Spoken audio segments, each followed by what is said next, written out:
Now it's March 1st, and the next few weeks we'll start to see a variety of birds make their way back to northeastern Wisconsin. Barb Redner joins us from For the Birds in Pere with more. And Barb, what kind of birds can we expect to be moving in this month? Well, interestingly enough, there's a lot of birds that are here now. Red-winged blackbirds, they're so pretty, and they're usually the first harbinger of spring.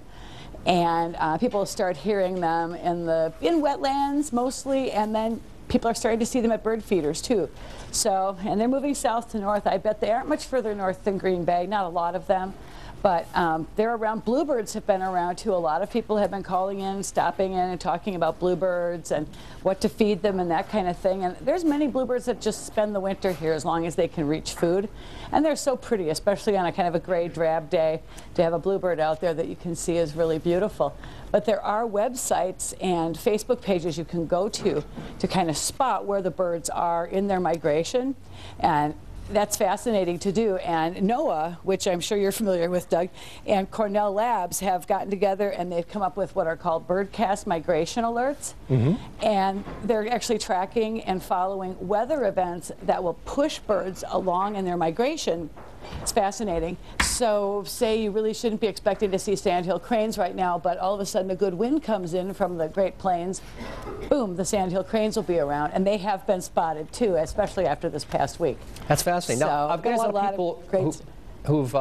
of people who've reported that they've got robins in the area. Now, there are some robins that do winter over here in Wisconsin, aren't there? Yep, they sure do, and they'll tend to be down in wetlands. I think that a lot of people used to call them swamp robins because they'd be in sort of cattail swamps and things, but they do stick around, and plus they can eat fruit. They're really sort of omnivorous in that way. They can eat fruit, they eat berries, and they'll also work on wild grapes that are out there that turn to raisins over the winter.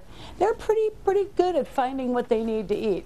So, yep, the robins, and then, of course, the starlings and grackles heading back. Starlings have been spotted around the state in many places, and my records show that they should be back by the end of next week.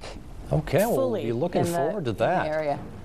Well, it's a lot of fun bird watching, and you obviously have a lot of resources there at your store, so if people want to learn more about birds, they can visit you, can't they? Yeah, and they can check the store Facebook page, which is For the Birds Pere.